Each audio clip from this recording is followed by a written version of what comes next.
Sarah and Tom live 4 blocks apart.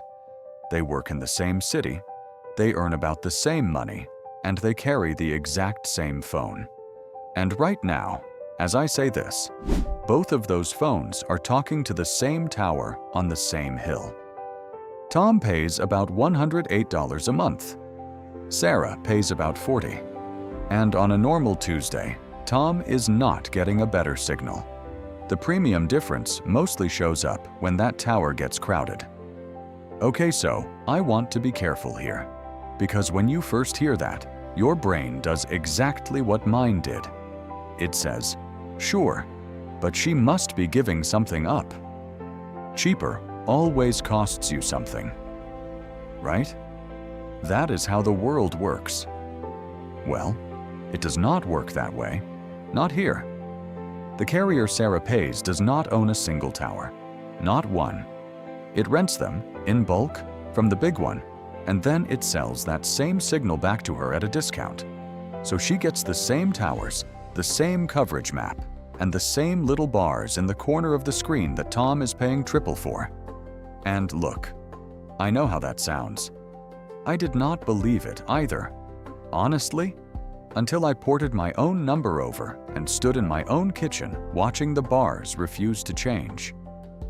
2 phones, 1 hill, $68 a month apart. Let me draw it out for you. So here is what I want to do today. I'm going to take these 2 people, keep everything fair between them, and run the whole thing out to year 20. You will see exactly where the gap opens up.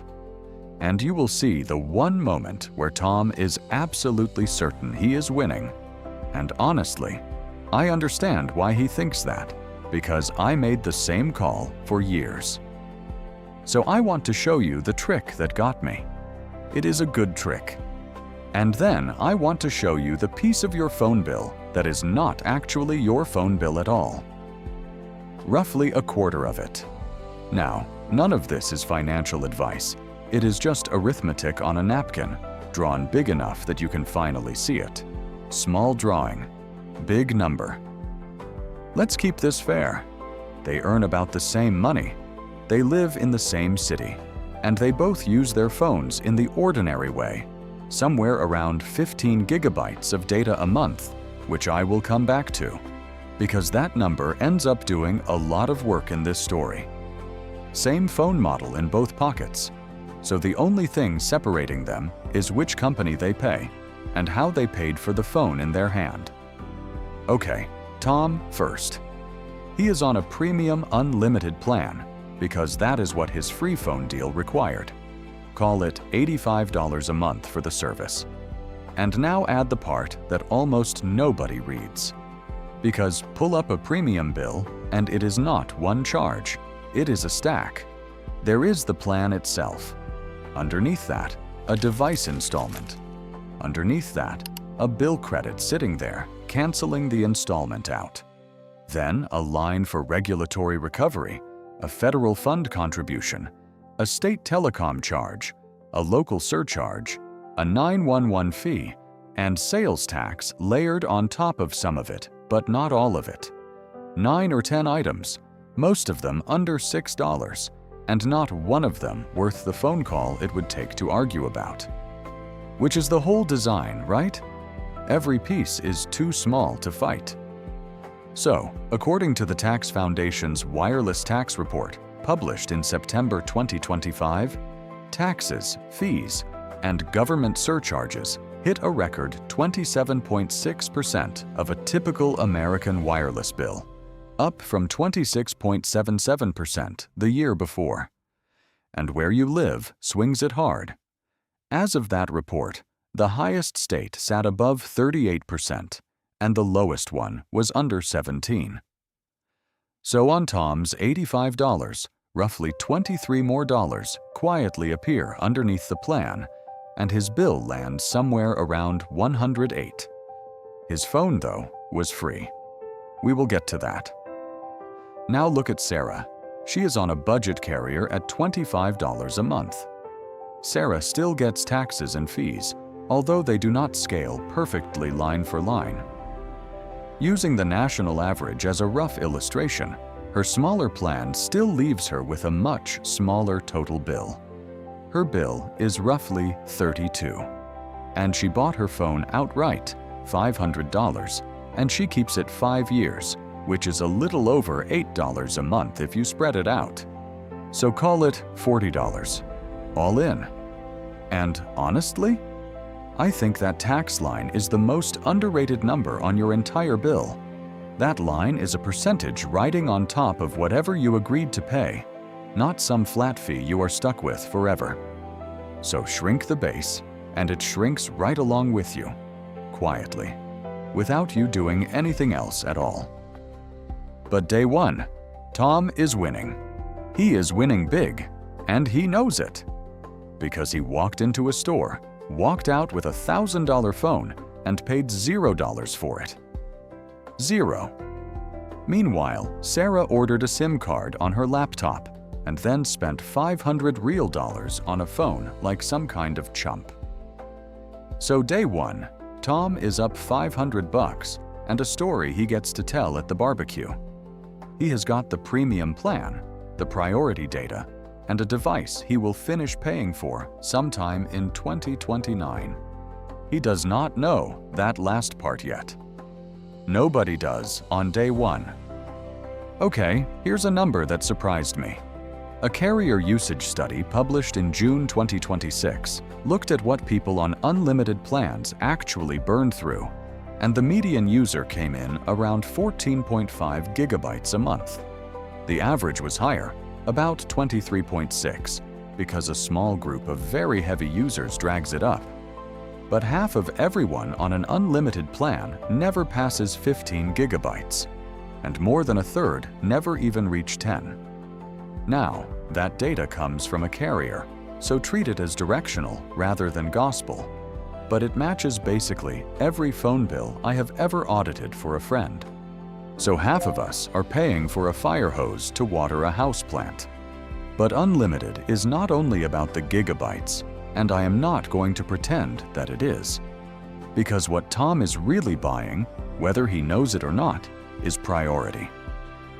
When a tower gets crowded, the network decides who goes first, and premium customers on the big carriers sit closer to the front of that line than most budget lines do. That is real. That is genuinely not marketing.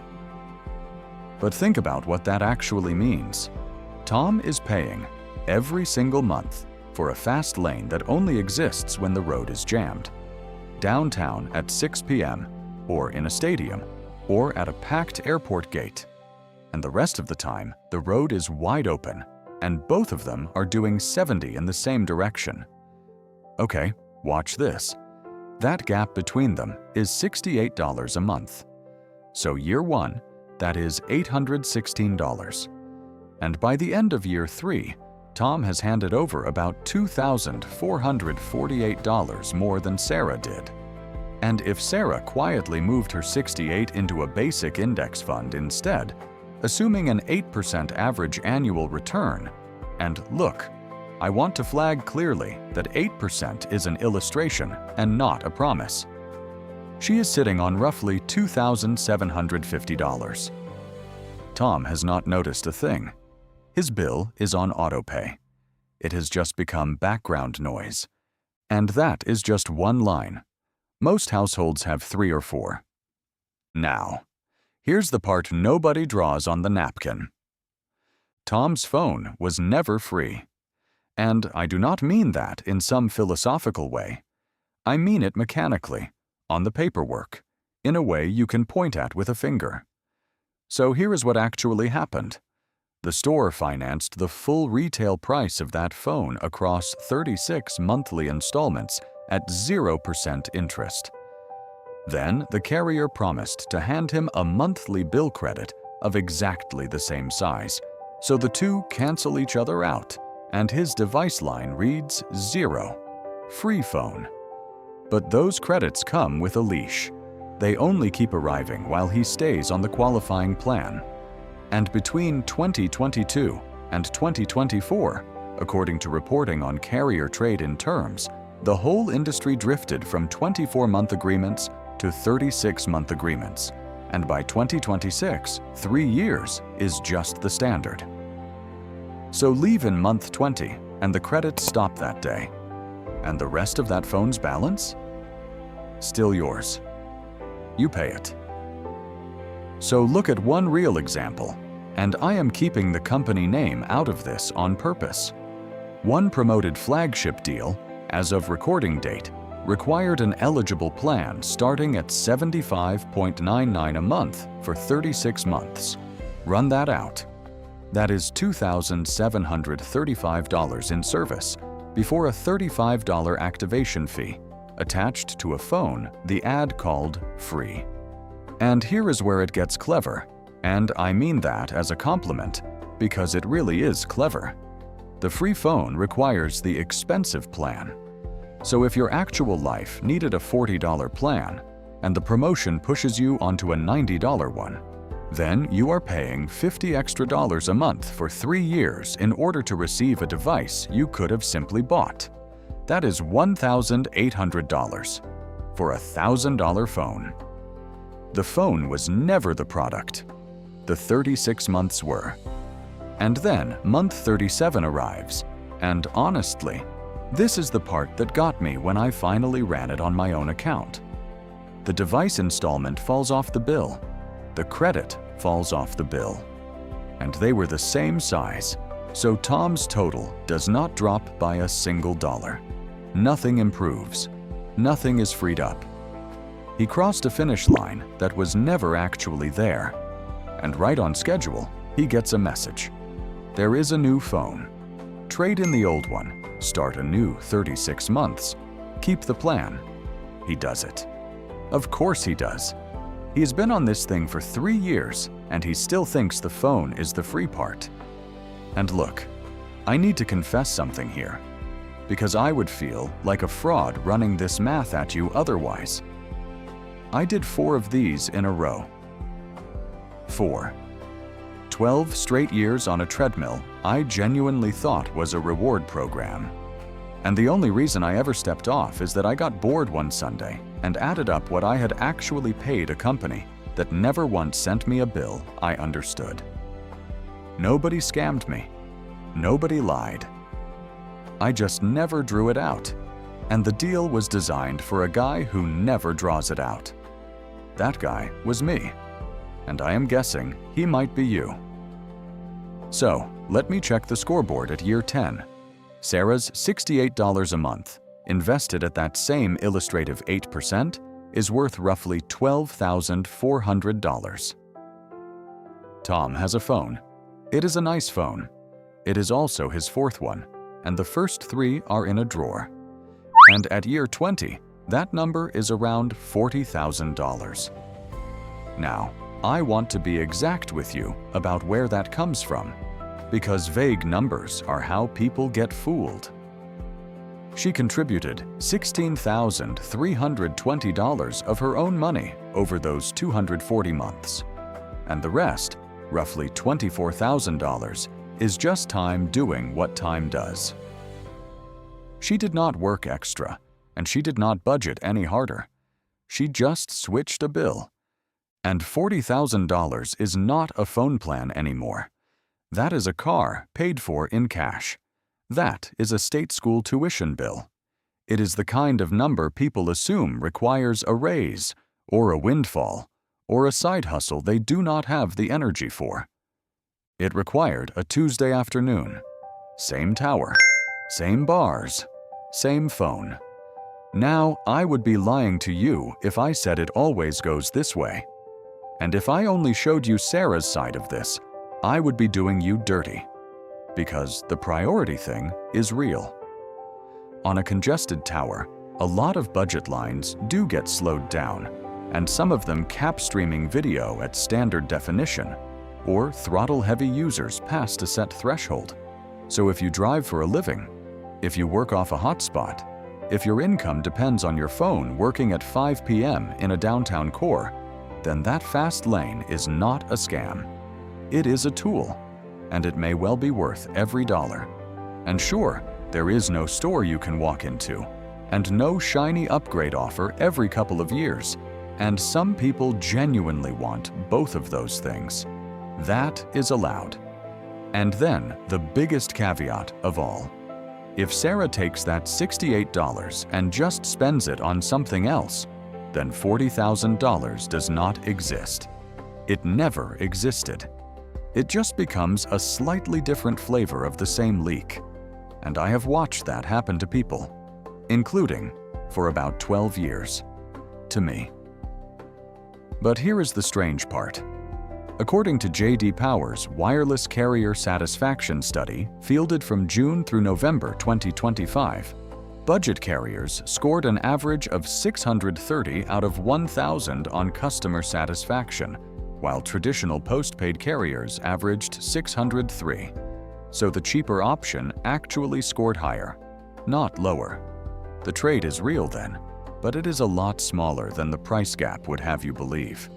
And honestly, I do not think the fast lane is worthless. I just think most people never checked whether they were sitting in traffic. Which brings me to it. Here's the question nobody asks. If the savings are that big, and the coverage is the same towers, then why does almost nobody actually move? Well, look at the churn numbers. Carriers reported postpaid phone churn running right around 1% a month through late 2025, which means in a typical month, about 99 out of 100 stay put. That does not mean 99% stay for the entire year. It means switching is rare enough, month by month, for inertia to do most of the work. And nobody is really choosing to stay each month. They are just never quite choosing to leave. The entire business model rests on the fact that switching feels like a chore you will get to eventually. And $68 feels like nothing. And $68 really does feel like nothing, which is precisely why it works. So, the real trap isn't the premium plan, and it isn't the budget one. The real trap is paying a monthly number for years and never once asking what it costs you at the end.